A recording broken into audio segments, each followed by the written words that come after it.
Welcome back to Screw Crime, the channel where we dive deep into the minds, methods, and mistakes of the world's most notorious criminals. Today's story isn't about a gangster, a hitman, or a serial killer. It's about a math prodigy turned crypto king. A man who went from billionaire wunderkind to convicted fraudster almost overnight.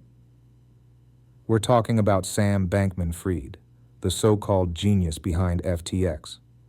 He promised to change the future of finance, but instead built one of the biggest frauds in history.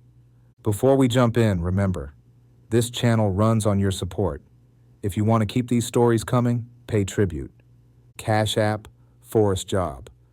PayPal, a divine destiny LLC@gmail.com. Now let's get into it. How did a scruffy kid in cargo shorts convince Wall Street celebrities and politicians to hand him billions? And why did it all collapse so fast? Stick around and don't forget to subscribe for more episodes of Screw Crime. Origins of a prodigy. Sam Bankman-Fried was born in March 1992 in Stanford, California, into a family steeped in academia. His parents, both professors at Stanford Law School, raised him in an environment where ideas were currency and debates were part of daily life. Sam stood out early for his sharp intellect. From childhood, he was fascinated by math, logic, and problem solving. Teachers remembered him as quiet but brilliant, someone who didn't just solve problems, but deconstructed them to their roots. By the time he enrolled at the Massachusetts Institute of Technology, Sam was already orbiting around big ideas. At MIT, he studied physics, but also took courses in mathematics, and engaged deeply with the philosophy of effective altruism, EA. This movement, spearheaded by philosophers like William Macaskill, argued that the best way to live was to maximize one's positive impact on the world, often by making a lot of money and donating it to causes that could save or improve the most lives. Sam took this idea to heart. He didn't see himself as a typical Wall Street shark or Silicon Valley startup founder. Instead, he cast himself as someone who would play the capitalist game ruthlessly in order to fund charitable outcomes. If maximizing wealth meant trading, leveraging, or taking big risks, then so be it. His justification was moral. The ends, the eradication of suffering, and the advancement of human well-being would justify the means. After graduating in 2014, he joined Jane Street Capital, a prestigious trading firm in New York, known for its quantitative strategies. There, Sam learned the mechanics of arbitrage, liquidity provision, and high-speed trading.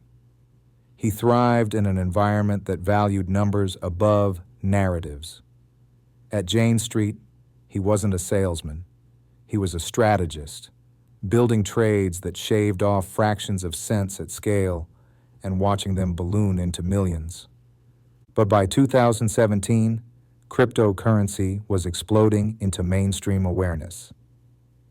Bitcoin had surged past $10,000 for the first time, and crypto exchanges were proliferating around the globe. To most people, the industry looked like a speculative bubble. To Sam, it looked like an arbitrage playground. He noticed massive price discrepancies between exchanges in the US and Asia. Bitcoin might be worth $10,000 on Coinbase, but $11,000 on a Japanese exchange. That $1,000 gap was money left on the table, if someone could move quickly enough to capture it. Sam founded Alameda Research in late 2017 to do just that. The firm specialized in crypto trading and arbitrage, and under his leadership, it made millions almost overnight. His team found ways to move money in and out of countries, exploit inefficiencies, and operate at speeds that competitors couldn't match. For Sam, this was proof of concept. Not only could crypto trading be immensely profitable, but it could also serve as the foundation for something bigger. That something bigger came in 2019 when he launched FTX, a cryptocurrency exchange. FTX wasn't just another marketplace for buying and selling tokens. It was sleek, professional, and built with the tools serious traders wanted. Derivatives, futures contracts, leveraged tokens, and other complex instruments that most retail exchanges lacked. Sam positioned FTX as the grown-up in the room, a platform that could rival giants like Binance and Coinbase by attracting hedge funds, institutional traders, and high-volume retail investors. Sam's public image began to crystallize around this time. He wore cargo shorts, old t-shirts, and messy, uncombed hair. He often slept on beanbags in the office. He played video games during interviews and shrugged off conventions of corporate polish. This was deliberate. To his fans, he was the genius who cared more about efficiency and altruism than appearances. To his critics, he looked careless, even unserious. But either way, the persona worked. He became a symbol of the crypto boom, eccentric, brilliant, and seemingly unstoppable. By 2021, FTX had grown into a powerhouse. Its valuation skyrocketed to $32 billion. Celebrities like Tom Brady and Gisele Bündchen signed on as brand ambassadors. The Miami Heat renamed their stadium FTX Arena. Venture capital firms poured billions into the company, eager to ride the crypto wave. Sam Bankman-Fried became one of the richest people in the world, with a net worth estimated at $26 billion at his peak, all by the age of 29. But beneath the surface, cracks were already forming. Alameda Research and FTX were not as separate as Sam publicly claimed. Risks were piling up in complex ways that few outsiders, and perhaps even few insiders, fully understood. For now, though, Sam was hailed as crypto's white knight, the man who promised to bring legitimacy, safety, and moral clarity to one of the most volatile industries in history. The meteoric rise of FTX. By 2019, FTX was more than just a new crypto exchange. It was a statement. Sam Bankman-Fried and his co-founder Gary Wang built the platform with the trader in mind. Where Coinbase catered to beginners and Binance was becoming a massive global supermarket, FTX offered tools usually reserved for Wall Street. Users could trade perpetual futures, buy leveraged tokens, and speculate on everything from Bitcoin to obscure altcoins. Its user interface was slick, its fees were low, and its engine rarely crashed even during high-volume surges, an edge over competitors. FTX also innovated on marketing. Instead of limiting itself to crypto insiders, Sam pushed FTX into mainstream visibility. Sponsorships became a key strategy. The exchange plastered its logo on esports teams, Formula One cars, and Major League Baseball umpire uniforms. The crown jewel of this campaign came in 2021, when FTX struck a $135 million deal to rename the Miami Heat's arena to FTX Arena. Overnight, millions of sports fans were introduced to the name. Celebrity endorsements added to the hype. Tom Brady and Gisele Bündchen became brand ambassadors, while comedian Larry David starred in a Super Bowl commercial, poking fun at people who doubted new ideas throughout history. The message was clear. If you didn't get into FTX now, you'd regret it later. Venture capitalists lined up behind Sam. Firms like Sequoia Capital and SoftBank invested billions, often citing not just FTX's growth, but Sam's charisma and supposed genius. In one infamous profile, Sequoia's partners recalled being dazzled during a pitch meeting, even as Sam was playing a video game while talking to them. To them, his multitasking signaled brilliance. Sam also began cultivating an image as the responsible face of crypto. In 2021, as the industry suffered high-profile hacks and collapses, he positioned himself as a white knight. When smaller exchanges or lenders teetered on the brink, FTX swooped in with loans or buyouts. BlockFi, Voyager, and others benefited from this posture of rescue. Regulators and lawmakers took notice. Unlike many crypto executives who avoided Washington, Sam leaned into politics. He testified before Congress, donated heavily to campaigns, and pitched himself as the adult who could help shape crypto regulation responsibly. The irony was striking. On the surface, Sam looked like a savior of an unruly industry. He lived in a penthouse in the Bahamas with his inner circle, but maintained the image of a disheveled, frugal genius who slept on beanbags and drove a Toyota Corolla. He gave interviews about wanting to give away most of his wealth, pledging billions to global health and pandemic preparedness. His alignment with effective altruism burnished his reputation among intellectuals and policy thinkers. By late 2021, FTX had reached a valuation of $32 billion. Sam was ranked among the richest people in the world, with personal wealth estimated at $26 billion. Magazine covers hailed him as the J.P. Morgan of crypto. He seemed untouchable. Yet beneath the glow, cracks widened. FTX's business was deeply intertwined with Alameda Research, Sam's original trading firm. Alameda was supposed to be independent, but in practice the lines blurred. Alameda had privileged access to FTX's platform, and crucially, borrowed heavily from customer funds deposited on FTX. Those customer deposits, meant to be sacrosanct, were secretly funneled to Alameda to cover trading losses, make investments, and maintain appearances. For now, though, these risks were hidden. The bull run of 2021 papered over inefficiencies. As long as crypto prices rose, Alameda's positions looked strong, and FTX's growth story seemed unstoppable. Investors, regulators, and customers alike were convinced Sam was not only building the future of finance but doing so with integrity. The house of cards would remain standing until the crypto winter of 2022. When markets crashed, leverage dried up, and liquidity evaporated, the truth behind FTX and Alameda's relationship began to surface. The empire that had risen in record time would fall just as quickly, and the unraveling would shock the world. Cracks in the empire. The first signs of trouble emerged in mid-2022. Crypto markets entered a brutal downturn. Bitcoin plunged from nearly $70,000 to below $20,000, wiping out trillions in value across the sector. Exchanges faced lower trading volumes, lending firms collapsed, and confidence evaporated.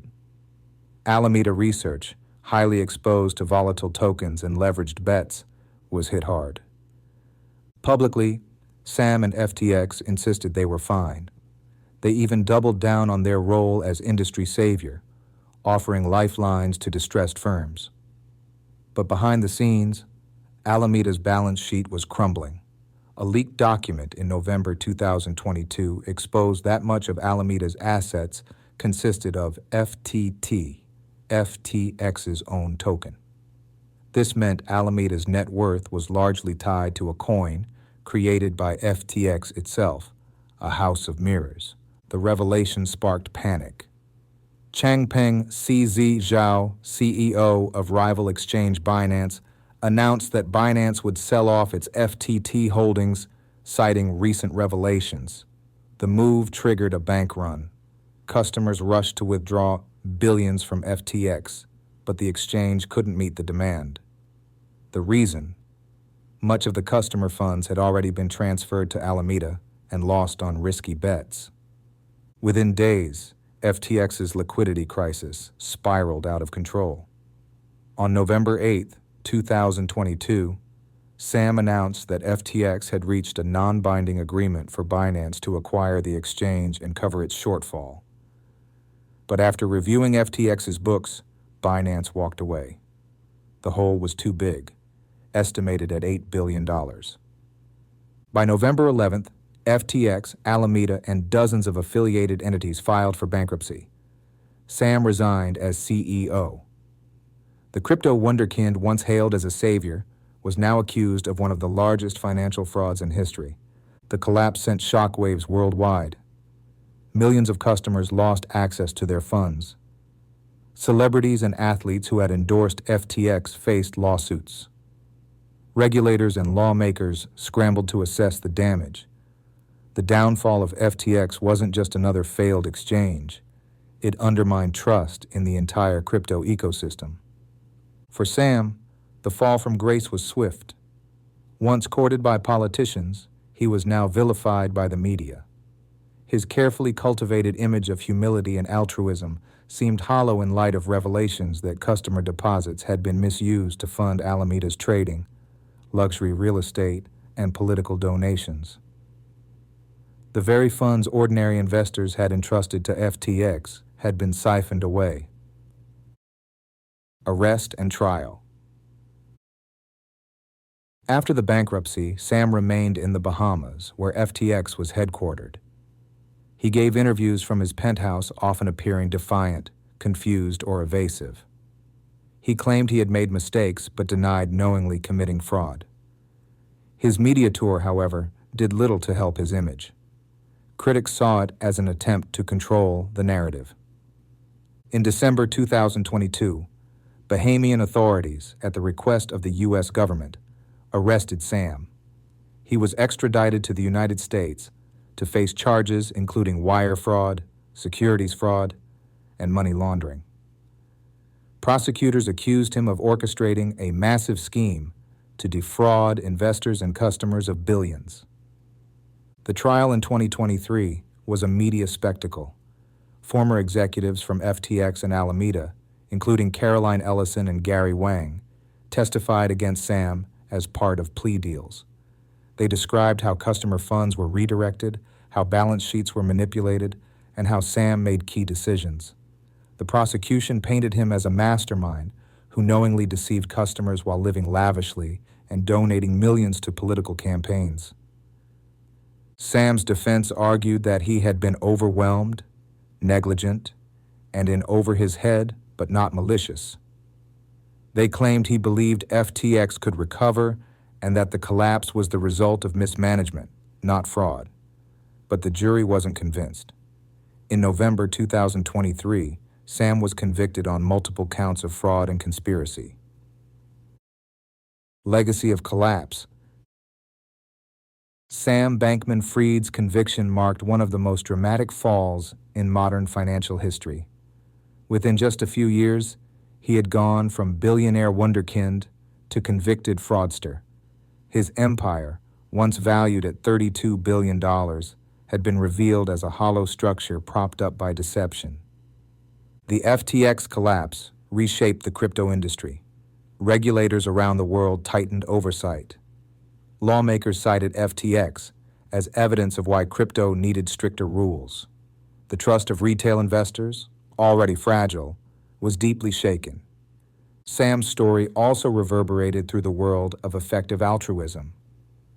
Many questioned how the movement's embrace of earning to give had justified the pursuit of extreme wealth through risky or unethical means. For some, Sam's downfall was proof that noble ends could not justify fraudulent means. Personally, Sam awaits sentencing, facing the possibility of decades in prison. His legacy is a cautionary tale of unchecked ambition, blurred ethics, and the dangers of placing too much trust in charismatic figures. For the millions burned by FTX, the damage is not just financial, but also psychological.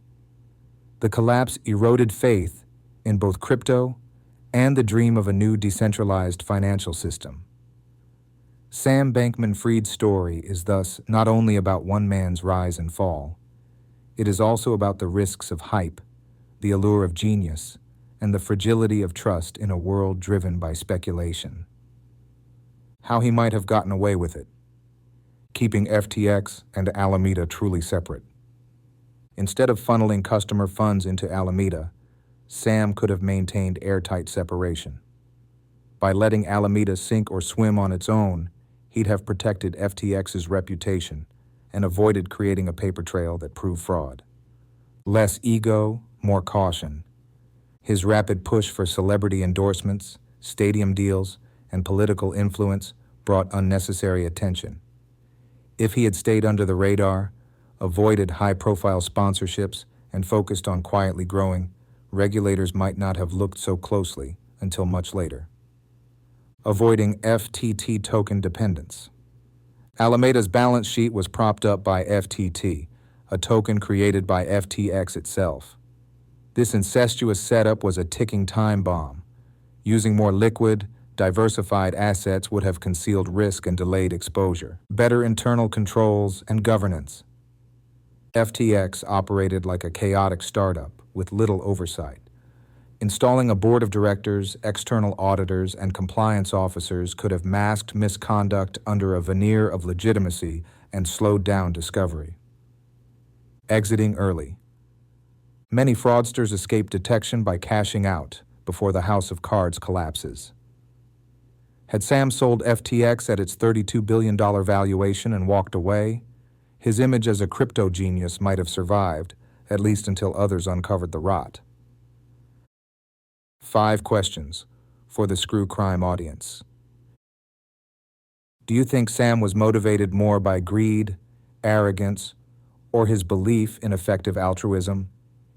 If FTX hadn't collapsed in 2022, how long do you think he could have kept the fraud hidden? Was Sam's biggest mistake the fraud itself, or the arrogance of thinking he could never get caught? Should celebrities and politicians who promoted FTX be held accountable for misleading the public? Do you think Sam will ever redeem himself in the public eye, or is his reputation permanently destroyed?